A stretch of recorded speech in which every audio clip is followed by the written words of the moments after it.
Assalamualaikum warahmatullahi wabarakatuh. Berjumpa lagi bersama saya Nadia Syafira Putri dalam program Simak seputar informasi mahasiswa kreatif episode ketiga. Untuk teman-teman yang menonton channel ini, jangan lupa untuk terus like, comment, and subscribe, dan don't forget to share this video to the others yang bisa memungkinkan menambah motivasinya untuk terus semangat belajar dan kuliah khususnya di Universitas Islam Negeri Raden Fatah Palembang tercinta. Oke, teman-teman sekalian, telah hadir di tengah-tengah kita nih Saudara Rizky Fadilah. Assalamualaikum akhi. Waalaikumsalam. Waalaikumsalam. Masya Allah, looknya kalem sekali ya teman-teman. Kita bisa melihat profil beliau yang dari covernya udah kelihatan seperti tawadu, kalem gitu ya. Ya mohon maaf apabila semisal tidak seimbang, ya ini kan bawaan kita masing-masing gitu. Tapi of course we will enjoy it, right? Right, oke. Oke, bagaimana kabarnya Ahi? Panggil Ahi aja ya, nggak apa-apa ya? Boleh. Boleh. Bro boleh, Ahi boleh. Bro boleh, Ahi boleh. Kamu boleh. Kamu Terserah. boleh, oke. Antum boleh. Antum boleh. Jangan panggil sayang aja. Iya. Oke. Apa kabar, Bro? Alhamdulillah baik. Oh, alhamdulillah baik. Nggak nanya balik? Ya, mbaknya gimana? Oh, kabarnya? mbaknya kaku banget. Nat, gimana kabarnya gitu? Nadia, gimana kabarnya? Alhamdulillah sehat. Semester berapa ya, Ahi? Tahun ini masuk semester 8. Semester 8. Oh, bukan semester 4 ya? Semester 8. Oh, semester 8. Kelihatan kayak baby face gitu ya. Kalem sekali teman-teman. Masya Allah. Oke, jurusan apa nih boleh tahu? Jurusan Ekonomi Syariah. Ekonomi Syariah, Fakultas Ekonomi Ya, Bisnis. Fakultas Ekonomi dan Bisnis Islam. Oh, oke. Ini asalnya dari Palembang inilah apa gimana nih? Ahi? Alhamdulillah asal saya dari Palembang dan keluarga juga di Palembang. Jadi kalau Lebaran nggak mudik, fokus di Palembang karena Fokus keluarga di di Palembang semua. Palembang di mananya? Di Cinde. Oh, Cinde. Oke. Mungkin bisa lebih besar sedikit ya suaranya, takut ya Oh ya, boleh, teman-teman nggak mendengar karena kalah nih dengan suara Nadia. Ya. Oke. Akhir Rizky dibalik kekalemannya ternyata segudang prestasinya. Wah, ini boleh disebut salah satu nih ya. Dengar-dengar Akhir Rizky, wah to the point ya, apa gimana? Boleh. Boleh, to the point, nggak usah banyak basa-basi lagi. Senyaman Nadia. Oh, senyaman Nadia, oke. Oke. Akhir Rizky merupakan Wakil Presiden Komunitas Gencar nih ya, Generasi Cahaya Pintar YBM PLN, Iya. Unit Induk Sumatera Selatan, betul? Benar. Nah itu gimana sih maksudnya gencarnya apa? Apa yang digencarkan? Apakah ini komunitas apa? Bisa dijelaskan mungkin? Oke, jadi untuk Gencar ini merupakan singkatan dari Generasi Cahaya Pintar, merupakan komunitas mahasiswa penerima beasiswa dari Yayasan Baitul Mal PLN Unit Induk Wilayah Sumatera Selatan, Jambi dan Bengkulu. Oh. Jadi di sini kita sebagai penerima beasiswa dari YBM PLN dihimpun, dan di Gencar ini kita banyak sekali melaksanakan berbagai kegiatan yang bermanfaat untuk umat. Pada intinya di Gencar ini fokusnya adalah untuk memberdayakan dana zakat yang dihimpun dari pegawai PLN. Dan untuk kegiatan-kegiatan yang ada di Gencar ini cukup banyak dan bervariasi, mencakup beberapa bidang seperti bidang ekonomi, sosial kemanusiaan, kemudian pendidikan, kesehatan, dan dakwah. Jadi fokusnya banyak ya. di 5 pilar itu. Oh, 5 pilar tersebut. Ya. Jadi nggak cuma satu gitu ya. Benar. Jadi memang untuk Gencar ini menonjol itu di kegiatan-kegiatan sosial yang membantu masyarakat seperti itu. Seperti itu. Jadi Gencar ini terdiri dari Worthy Scholarship Ya, YBM PLN tadi dihimpun jadi satu, kemudian membentuk banyak agenda yang terdiri dari 5 pilar tadi gitu. Dan antum nih Akhi yang sebagai wakil presidennya, Iya. wakil ketua gitu istilahnya ya. Sebenarnya ada cerita di balik itu. Oh gimana, boleh mungkin diceritain, Oke, sharing mungkin, gitu kan? Ya boleh sharing sedikit ya. Mm-mm. Jadi sebenarnya saya itu dulunya bukan sebagai wakil presiden, Tapi? jadi saya sebagai ketua Departemen Ekonomi Kreatif di Gencar. Iya. Namun karena ada beberapa hal, tepat kemarin di bulan Oktober 2021 itu ada sedikit masalah di wakil presidennya yang mengundurkan diri untuk menjadi wakil presiden di Gencar, dan pada akhirnya saya yang ditunjuk oleh teman-teman Gencar untuk menggantikan posisi tersebut berdasarkan hasil musyawarah tentunya. Jadi memang untuk di amanah ini baru 3 bulan kurang lebih. Oh, baru 3 bulan hingga sekarang ya? Karena menggantikan wakil presiden yang kemarin mengundurkan diri seperti itu. 2021 berarti bulan 11 lalu. Sekitaran bulan itu? Oktober, bulan 10 tanggal 31 kemarin itu. Oh iya, 11, 12, 11, 1 ya. Oke. Masuk bulan selanjutnya. Jadi itu ceritanya, mereka mempercayakan kepada antum nih atas dasar apa gitu, Ahi? Kalau kemarin itu dari presidennya sendiri, pertimbangannya karena ada beberapa hal. Karena kemarin saya sempat jadi ketua pelaksana di berbagai agenda yang ada di Gencar, dan mereka berpikir bahwa saya punya kapasitas untuk mengemban amanah ini. Jadi teman-teman Gencar, terutama presidennya juga, itu mengamanahkan amanah ini untuk saya lanjutkan ke depannya seperti itu. Atas dasar tersebut lah sehingga mereka memilih antum sebagai wakil presiden seperti itu. Oh, selama 3 bulan menjabat nih jadi wakil presiden, tentu ada suka dan duka. Apa lebih banyak suka atau banyak dukanya? Kalau suka banyak sih. Yang pertama, kita sebagai wakil presiden tentunya punya pengalaman bagaimana caranya untuk manajemen teman-teman yang ada di Gencar. Kemudian juga sukanya yang pasti di Gencar ini banyak kegiatan-kegiatan yang bermanfaat, dan itu jujur membuat saya senang ketika terjun di kegiatan-kegiatan sosial yang dilakukan oleh Gencar seperti itu. Kalau duka mungkin tidak terlalu banyak sih, mungkin capek kalau misalkan capeknya sulit manajemennya, kegiatan gitu, manajemen waktunya gitu ya. Kalau manajemen waktu nggak terlalu, cuman kalau habis agenda itu pasti kita ada merasa lelah gitu kan. Tapi tetap itu saya yakin bahwasanya ketika kita melakukan kegiatan yang bermanfaat untuk orang lain, itu impactnya akan terasa di diri kita. Entah itu akan kita dapatkan ketika di dunia ini, dan yang paling pasti di akhirat nanti. Ya, tentu saja, karena kita telah menjadi orang yang memberi kebermanfaatan tadi, seperti itu. Dan bisa diberitahu nih kepada teman-teman bagaimana cara mendaftar beasiswa YBM PLN tadi, mungkin bisa agar penonton kita nih bisa tertarik mengikuti beasiswa menjadi salah satu dari member Gencar. Ya, boleh. Jadi kalau teman-teman yang lagi menyimak podcast ini, kalau pengen daftar beasiswa di YBM, itu YBM PLN buka beasiswa biasanya di pertengahan tahun, di bulan 7 itu sudah buka pendaftaran untuk beasiswa YBM PLN seperti itu. Dan untuk daftar persyaratannya itu semester 2 sampai dengan semester 7 paling tinggi seperti itu.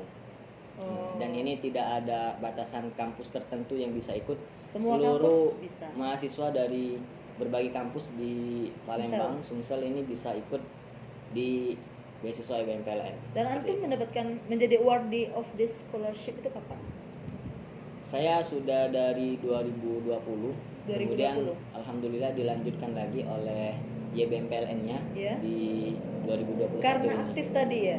Karena aktif. Gitu. Jadi teman-teman untuk bisa masuk ke beasiswa YBM PLN dan juga menjadi salah satu dari Gencar tadi harus punya prestasi, aktif gitu ya. Gitulah kuncinya. Yang paling penting harus punya jiwa sosial yang tinggi. Jiwa karena sosial itu sangat yang tinggi dibutuhkan sekali ketika berada di komunitas tersebut. Oke, saya dengar juga antum nih ya Syekh ya, merupakan salah satu presiden KSEI, mohon maaf, KSEI Pakis nih ya, Pusat Kajian Ekonomi Islam di UIN Raden Fatah Palembang. Itu bisa diceritakan apa sih Pakis itu gitu? KSEI Pakis? KSEI Pakis itu kelompok studi ekonomi Islam, Pusat Kajian Ekonomi Islam, yang merupakan badan semi otonom di bawah naungan Fakultas Ekonomi dan Bisnis Islam UIN Raden Fatah Palembang. Fokus dari Pakis ini tentunya pengkajian ekonomi dan keuangan syariah secara mendalam seperti itu. Kita di Pakis sering mengadakan kajian-kajian berbau ekonomi syariah, kemudian kewirausahaan, ada juga pengembangan diri, public speaking, dan lain-lain seperti itu. Dan di Pakis ini selain kita mengadakan kajian, selalu teman-teman Pakis dibekali dengan pengetahuan-pengetahuan agar bisa mengikuti perlombaan-perlombaan berkaitan dengan ekonomi syariah seperti lomba karya tulis ilmiah, olimpiade ekonomi Islam, debat ekonomi Islam, maupun bisnis plan seperti itu. Oh, jadi terkait dengan ekonomi Islam Ya. saja yang dikaji dalam KSI Pakis gitu. Terkait Apa ada dengan hal ekonomi lain Islam. yang dikaji di dalam Fokus KSI di Pakis? ekonomi Islam. Fokus di situ. Ya. Cara perekrutan anggotanya, bagaimana antum bisa menjadi presidennya itu gimana tuh? Awal mula antum masuk gitu loh.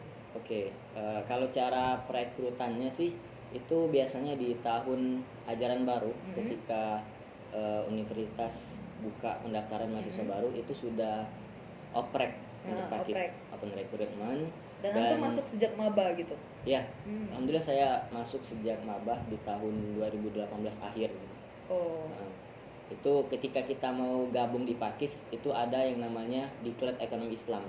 Jadi kalau pengen menjadi kader Pakis yang resmi itu harus ikut Diklat Ekonomi Islam terlebih dahulu. Oh, diklat dulu, kemudian menjadi anggota, berproses ya. Nah, hingga menjadi presiden nih. How is the step? Apa saja tangga Stepnya, yang antum lalui gitu menjadi presiden? Tentunya ketika baru masuk jadi anggota dulu. Anggota, kemudian sempat jadi ketua divisi riset dan kajian di Departemen Research and Development. Kemudian jadi koordinator Departemen Research and Development-nya, dan terakhir diamanahkan menjadi presiden Pakis tahun 2021-2022. Karena antum selalu menjadi ketua divisi gitu ya? Sehingga mungkin dipilih menjadi presidennya gitu. Ya, bisa jadi seperti itu. Aktif juga berarti di dalam Pakis ini. Aktif. Oh, aktif selalu mengikuti kajian. Kajiannya berapa hari sekali gitu? Kajiannya itu tiap minggu ada, tapi sebenarnya untuk kajian ini tergantung dari kepengurusan. Mau sistemnya diadakan per bulan, per minggu seperti itu. Dan itu beda-beda setiap kepengurusan. Ada yang tiap minggu, ada yang sebulan 2 kali seperti itu. Daftarnya itu nggak harus pas maba kan? Tapi ketika semester 4 bisa gitu. Oke. Dan saya lihat dari kurikulum vitae antum nih ya, Ahi, itu tuh banyak banget prestasi berkutat dengan lomba karya tulis ilmiah. Apa ini dari Pakis tadi? Iya. Banyak. Oh, karena kajian-kajian tadi, jadi antum banyak belajar dari situ. Iya, banyak belajar dari Pakis gitu. Wah, ini mau saya olimpiade. Gitu. Oh, olimpiade ya, olimpiade. Juara 1 lomba olimpiade ekonomi Islam tingkat nasional pada agenda Jambore Ekonomi Syariah Nasional di UIN Raden Mas Said. Masya Allah, ini juara 1. Ya, alhamdulillah. Nah, itu bagaimana, apa yang antum lombakan, bagaimana persiapan antum, research apa gitu? Olimpiade berkutat dengan ekonomi Islam gitu.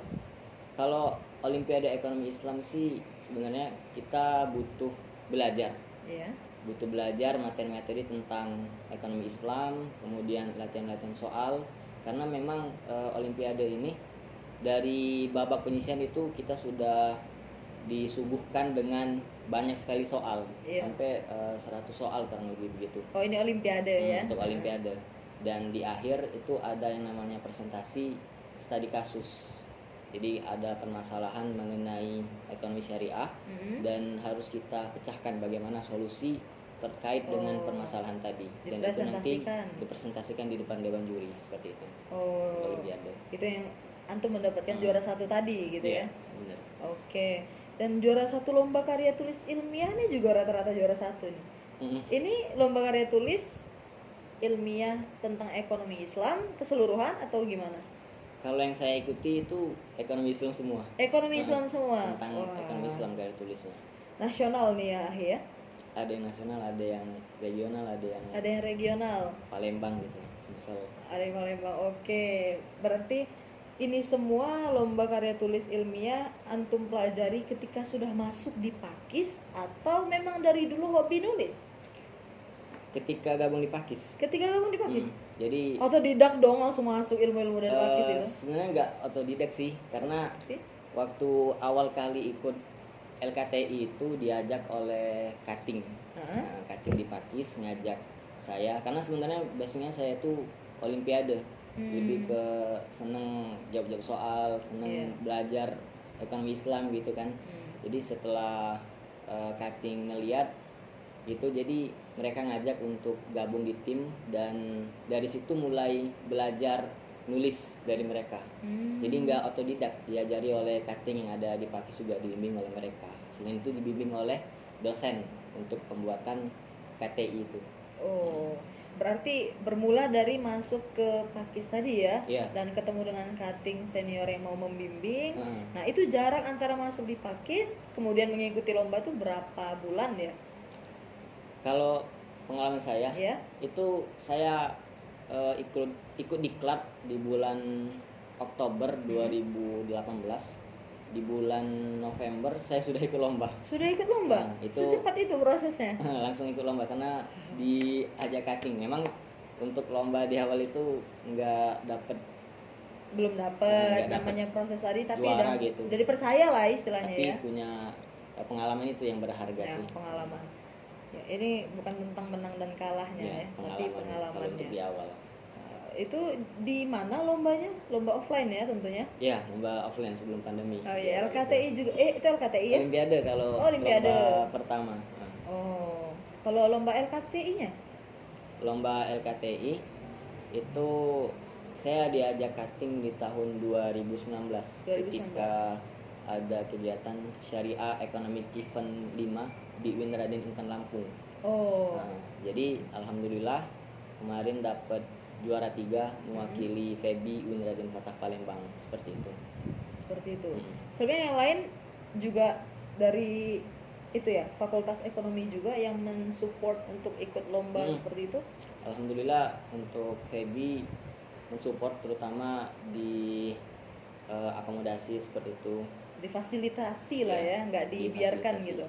Dan motivasi antum nih akhi ya untuk bisa meraih banyaknya lomba karya tulis ilmiah ini nih, apa sih motivasinya? Mungkin bisa didengar oleh teman-teman sekalian atau juga bisa untuk memotivasi saya sendiri gitu. Motivasi dapat juara seperti itu ya. Ya untuk gini, orang banyak banget yang bosen dengan yang namanya nulis, apalagi untuk lomba karya tulis gitu. Ya. Nah, itu motivasi antum tuh apa? Boleh dong dibagi-bagi, di-share. Oke. Ya, karena kita sebagai mahasiswa, yang namanya tulis menulis itu adalah makanan kita seperti itu. Karena kita ada yang namanya tugas akhir, skripsi Ya, kan. of course. Dan skripsi itu ilmiah gitu. Iya, betul. Nah, salah satu media untuk kita latihan sebelum masuk ke tugas akhir skripsi ya dengan karya tulis dulu, karena 11-12 gitu antara karya tulis ilmiah yang sering diikuti dengan skripsi. Iya, karena ada metodologi penelitian, ada tinjauan pustaka, dan segala macam gitu kan. Jadi kita sudah ada pengalaman gitu, pengalaman menulis sebelum menulis skripsi. Benar. Jadi selain itu udah itu doang.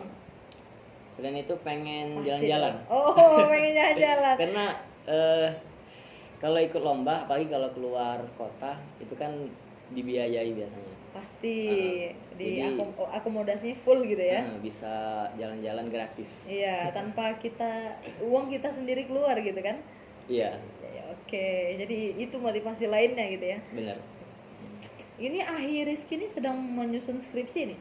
Iya, menyusun skripsi. Berarti motivasi yang mau diberikan ke teman-teman, ayo semangat menulis dulu sebelum menulis skripsi gitu. Semangat menulis, ikut lomba karya tulis ilmiah sebelum nulis skripsi. Menang kalah ya udah sih pengalaman. Pengalaman. Nah, betul. Menang kalah itu bonus.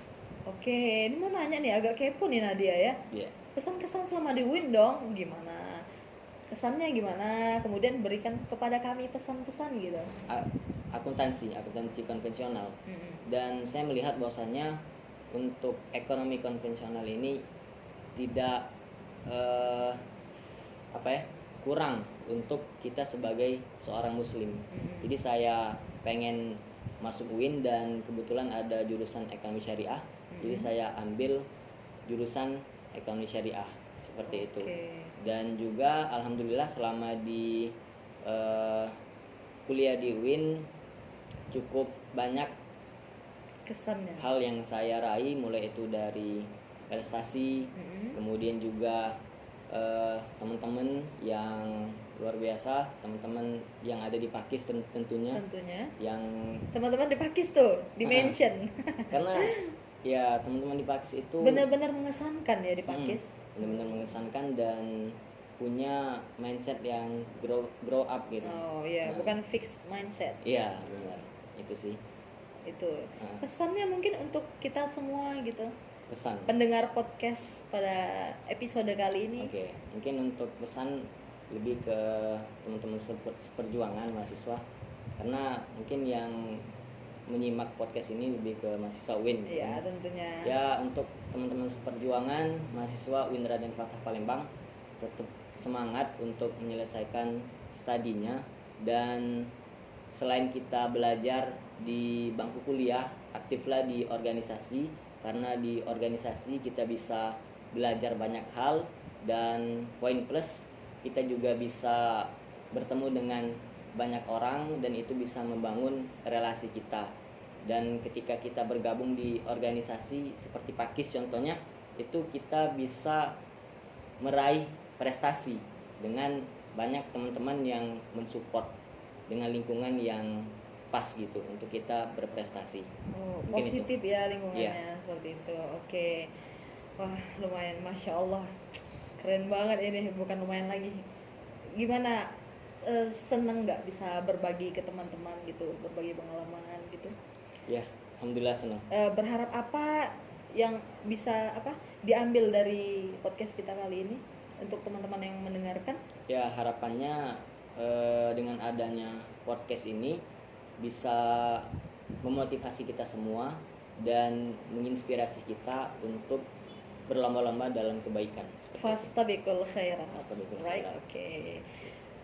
Syukron katsiran Akhi Rizky, makasih banyak, masya Allah, terkesan sekali dengan kekalaman beliau.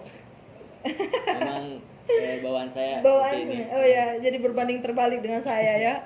Ya Allah, ya semoga Allah mudahkan selalu perkara antum ya, dimudahkan segala urusan ya, amin. Semoga semua teman-teman yang mendengarkan podcast ini juga dimudahkan segala urusannya dan dipermudah untuk bisa menjadi sosok yang menginspirasi seperti Akhi Rizky, amin ya rabbal alamin.